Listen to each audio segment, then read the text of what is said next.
Okay, our first lesson in fluid physics is on density, and we did a lab on this. And basically, what we found in lab was that if you plot the mass as a function of the volume for a set of wooden blocks, maple in our case, you get a linear relationship. Now, obviously, it wasn't perfect. There's some variability in the maple, but you were able to fit this with a linear model. And in the case of a linear model, we have y equals mx. There was no intercept. So on our y-axis, we have the mass. On our x-axis, we have the volume. And the slope we are going to define as the density. So the density is, in the way we think about it in physics, it's the slope. The mass is proportional to the volume, and the density is the slope. This letter we use for density is called rho. It's the Greek letter, which is equivalent to our R, and it kind of looks like a P. Um, but that's what we use in physics for density. So I know sometimes in chemistry you use D for density, but D is reserved for distance in physics, so we're going to use the rho. Okay, so that's our relationship, m equals rho times v.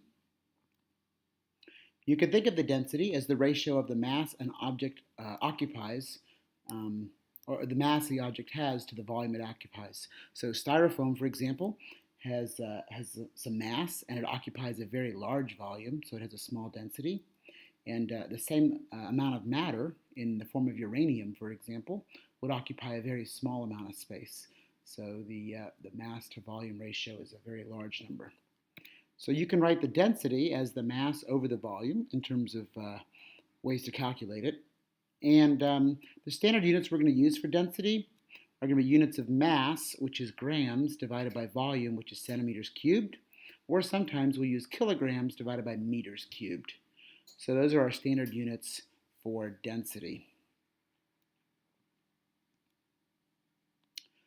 So water is a very special substance in the SI system. We defined a meter in terms of 1/10,000,000th of the distance from the North Pole to the equator along a line that runs through Paris. And basically we found a stick that was about that long, and we called that a meter. A kilogram, however, we didn't just go find a rock and say, let's make this the kilogram.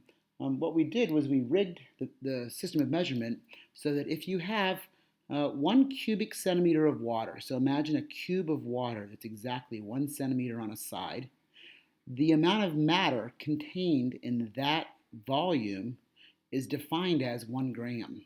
So actually we defined mass in the metric system in terms of water, and we rigged it so the density of water is 1 gram for 1 cubic centimeter, and a cubic centimeter is a milliliter.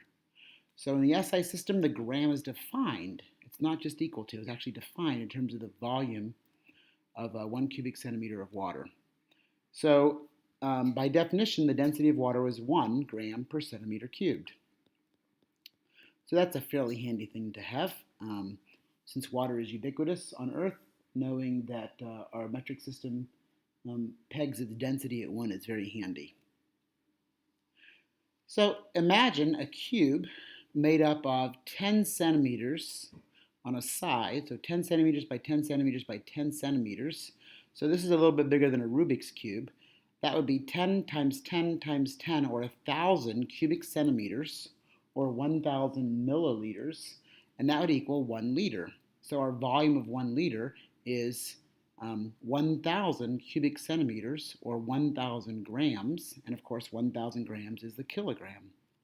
So in terms of volume, 1,000 cubic centimeters is also 1,000 milliliters, which is exactly 1 liter. So a 2-liter bottle of water contains 2,000 cubic centimeters of pop. Since the density is 1, then 1,000 cubic centimeters has a mass of 1,000 grams, which is 1 kilogram. So the mass of 1 liter of water is 1 kilogram. So you could say the density of water is also 1 kilogram per liter. Sometimes we do conversions, so it's handy to know how to do that. I'm going to start with the density of water as 1 gram per centimeter cubed. I'm going to convert this to kilograms per meter cubed. So 1 kilogram is equal to 1,000 grams because kilo means 10 to the third. So in this case, the grams will cancel, and I'll be left with kilograms per centimeter cubed, but I want to get to meters cubed. So you know there's 100 centimeters in a meter, but this is centimeters cubed. So we have to cube this conversion factor. Remember, this conversion factor just equals 1, right? The top and the bottom are equivalent, so we're really multiplying by 1. And you can cube 1 or raise 1 to any power you wish. It doesn't alter its value. So by cubing this, I can now cancel the centimeter cubed with the centimeters, which are cubed. And that's going to leave me a kilograms divided by meters, which are cubed, which is kilograms per meter cubed. So when you take 1, divide it by 1,000, and multiply it by 100 cubed, you get 1,000. So 1,000 kilograms per meter cubed is also the density of water expressed in a unit which is sometimes used. So you take a meter stick and you imagine a box or a big fish tank that is 1 meter by 1 meter by 1 meter. That cube has a mass of 1,000 kilograms, which is also defined as a metric ton. So a ton is 1,000 kilograms.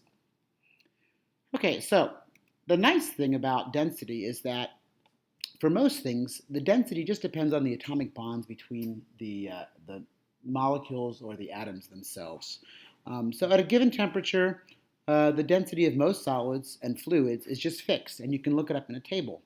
For example, the density of ice is 0.917 grams per centimeter cubed. You can just look that up right here on the table. And that density is a little less than water, so the ice will float. Aluminum is 2.7 grams in a cubic centimeter of aluminum. Some of the more dense things around are platinum and uranium, up to 21 grams. So basically 21 times as much matter, the mass, 21 times as much in a cubic centimeter of platinum than there is in water. So the atoms are obviously much heavier and tightly packed in platinum and uranium. And so these things we just look up in a table. Another thing to note is that air does have some mass. It's not huge. But if you take a cubic meter of air, so a big box, 1 meter by 1 meter by 1 meter, the amount of air in there is about 1.29 kilograms, which is about almost 4 pounds of air, which although it isn't much, it's still significant. And then you can see hydrogen and helium, of course, have very, very low densities. There's very little matter in a cubic meter of those at standard temperature and pressure. Okay, let's solve an example problem here. Suppose I want to find the edge length in centimeters of a cube of aluminum. So I've got a chunk of aluminum, it's shaped like a cube. It has 100 grams of matter. I want to know how big is it.